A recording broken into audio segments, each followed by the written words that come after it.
Unti-unti nang dumadagsa ang mga mamimili ng bulaklak sa Dangwa para sa undas. Silipin natin ang presyo at sitwasyon doon. Daron ang ating kasama si Mela Las Moras Live. Mela? Naomi, dahil sa dami ng namimili rito sa Dangwa sa Maynila, nagkakaroon na ng pabugso-bugsong pagbibigat ng daloy ng trapiko. Kaya naman pinapayuhan ng ating mga otoridad, yung mga motorista, na kung may ibang pwedeng daanan papunta sa inyong destinasyon, maaaring dun muna gumawi para makaiwas sa mabigat na daloy ng trapiko. Mula kaninang umaga hanggang ngayong hapon, tuloy-tuloy ang pagdating ng mga namimili rito sa Dangwa, Maynila. Karamihan sa kanila matapos bumili, diretso na rin agad sa pagdalaw sa mga sementeryo. Kwento ng ilang customer na ating nakausap, pinili talaga nilang dumayo rito sa Dangwa dahil sa kalidad ng mga bulaklak at pangmatagalan pa ang buhay nito, na naglalaro naman sa 300 pesos hanggang 2,000 pesos ang presyo.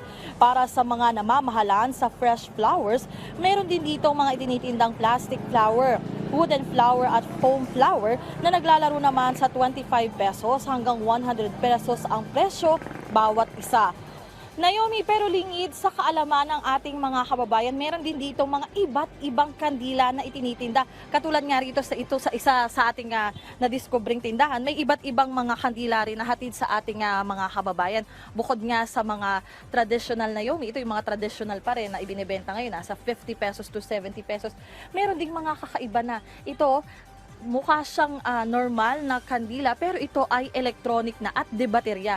Meron nga din mga iba pang klase dito na mga de-battery na rin para tinatawag na smokeless at hindi na nga magkakaroon pa ng possible na sunog kung batatakutin yung ating mga kababayan na bibili. At syempre, Naomi, ang paalala nga lagi ng mga otoridad, kubilin kung ano yung nararapat sa budget. At marami pang ibang tindahan dito na merong mga kakaibang kandila. At ang kailangan lang gawin ng ating mga kababayan ay umikot at magtingin-tingin talaga nung pinakagusto nila. At yan muna ang latest mula rito sa Dangwa, Maynila.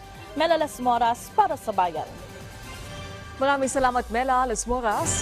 Patuloy natin itiyak ng Manila Police District ang seguridad sa Laloma Cemetery kaugnay ng inaasahang pagdagsa ng mga dadalaw sa sementeryo.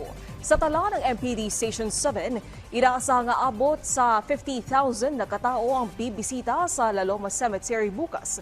Kaugnay nito ngayong araw, may mga dumadalaw na sa mga puntod ng kanilang yumaong mahal sa buhay upang makaiwas sa siksika ng mga tao sa mga susunod na araw.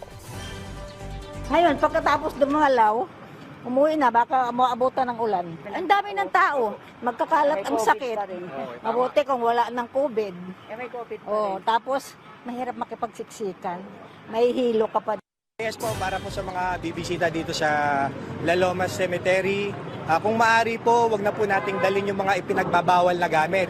So kagaya po ng mga patalim, mga lighters, any flammable materials po, alak po, bawal din po yung alak sa loob, and yung mga gambling paraphernalias, and yung mga bawal po magdala ng baril. Samantala, alamin natin ang ibang balita mula kay Julius Pacot ng PTV Davao. Mayong adlaw, 568 ka mga personay sa City Transport and Traffic Management Office kung CTTMO ang ipakatag karong umaabot nga kalag-kalag. Sumala pa ni CTTMO Chief Junicio Abude. Nagpagula na sila og traffic plan atol sa kalagkalag sa siyam ka sementeryo dinhi sa Davao City. Kini ang Davao Memorial Park, San Pedro Memorial Park, Forest Lake, Orchard Memorial Park, Masonic, Wireless, Catholic Cemetery, Chinese Cemetery ug Buhangin Memorial Park. Dugang pa ni Abude, magsugod ang ilang traffic plan. Una ang pag-abli sa mga sementeryo alas 6 sa buntag hangtod alas 10 sa gabi. Sa October 30 ug 31 adunay 77 ka mga personahe ang i-deploy. Samtang sa November 1 ug 2 adunay kapin 400 ka mga personahe. Dugang pa ni Abude nga magpabilin gihapon ang hugot nga pagpatuman sa mga ordinansa sama sa jaywalking ug padayon gihapon lang silang modisiplina sa mga Davaoenyo. Pwede ta mo sayo karon pa lang daan, pwede na ta mag-umpisa, no? Kay para dili na ta makadungag sa volume sa mga sakyanan nga moto dito during sa November 1 ug November 2. Samtang gipahigayon nitong adlang Webes ang Indak Sayaw Sambukan ato sa ika-23rd Sambukan Festival o ikatulong Abunda Festival. Ang maong indigay gipahigayon sa MFGR Bay Walk and Park sa Dakbayan sa Mati ni adtong adlang Webes. Di na sa 5 ka mga grupo ang may partisipar sa mga kompetisyon nga pulos gikan sa Mati City. Nahimong mananaog ang Balangay City High Performing Arts gikan sa Mati National High School nga nakadawat og 150,000 pesos nga premyo.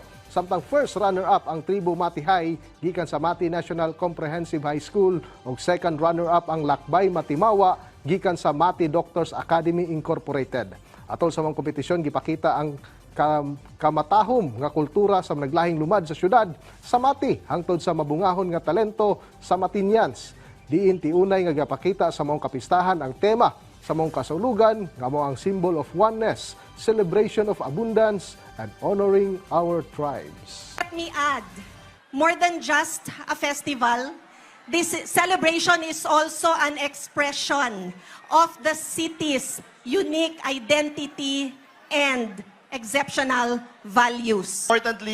More importantly than the winners is the journey it took for each student and participant to get here. And the experience of that journey, I hope they will remember for the rest of their lives. So, Og mao katong mga nag-unang mga balita gikan dinhi sa PTV Davao. Ako si Julius Pakot. Mayong adlaw. Daghang salamat, Julius Pakot. At yan ang mga balita sa oras na ito. Para sa iba pang update, i-follow at i-like kami sa aming Facebook at Twitter accounts at PTV PH. Ako po si Naomi Tiburcio. Magandang hapon.